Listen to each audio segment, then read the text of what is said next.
오늘 본의원은 농업대전환의 구체적인 현실화를 위해 조사료, 기계장비 및 생산비 지원 확대와 농기계 공급 사업의 지원 금액, 기준 단가의 상향을 촉구하고자 이 자리에 섰습니다. 먼저 조사료 경영체 기계장비 지원 사업 보조 비율 확대와 사일리지 생산비 지원 확대에 관하여 말씀드리겠습니다. 잘 아시다시피 조사료는 축산물의 생산성과 품질 증대에 막대한 영향을 미치므로 국내 최대 한우 생산지인 경북도의 조사료 수급 문제는 매우 중요하나 결코 쉽지 않은 상황입니다.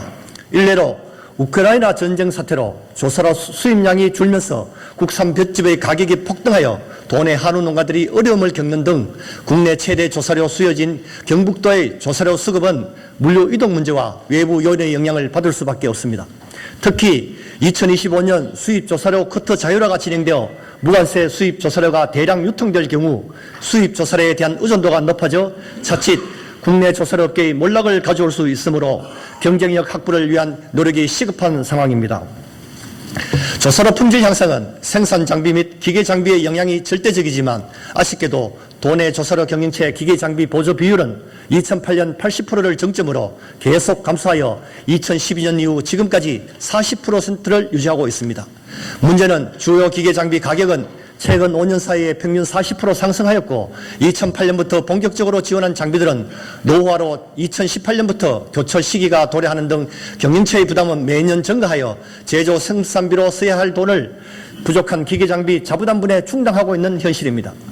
국내산 조사료인 사일리지 제조 생산비 지원금 확대도 시급합니다.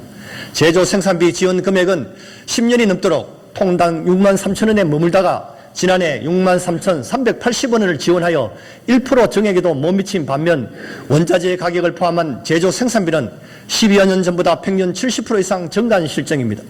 지사님, 전국 최대 한우 사육 규모를 자랑하는 우리 경북의 조사료 사업은 축산농가 모두를 살릴 수 있는 사업인 동시에 잘못될 경우 모두가 쇠락할 수 있는 생존이 걸린 사업입니다.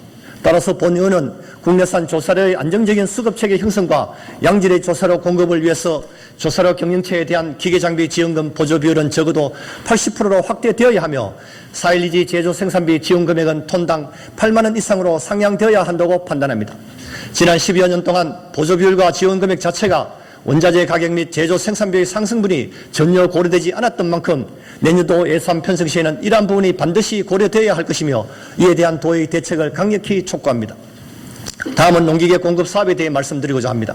23년까지 별도 운영했던 중소형 농업기계 공급 사업과 밭 식량작물 다목적 농업기계 사업들이 올해부터 통합 운영되어 소형 농기계 지원 단가가 조금 상향된 점은 긍정적이라 생각합니다.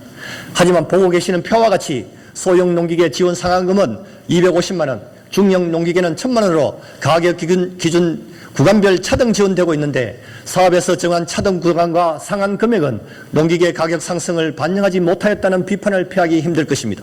농기계 가격은 최근 5년 동안 최대 20% 상승하였음에도 지원 상한금은 변동이 없어 지원율은 더 낮아진 상황입니다. 따라서 내년도 예산 편성에 반드시 농기계 지원 사업의 현실성 있는 지원 단가와 상한 금액 조정이 반영되어야 할 것입니다. 지난 95년 WTO 출범으로 외국 농산물 개방했다는 농가 경쟁력 강화를 위한 핵심 사업이 바로 농기계 반값 공급 사업입니다.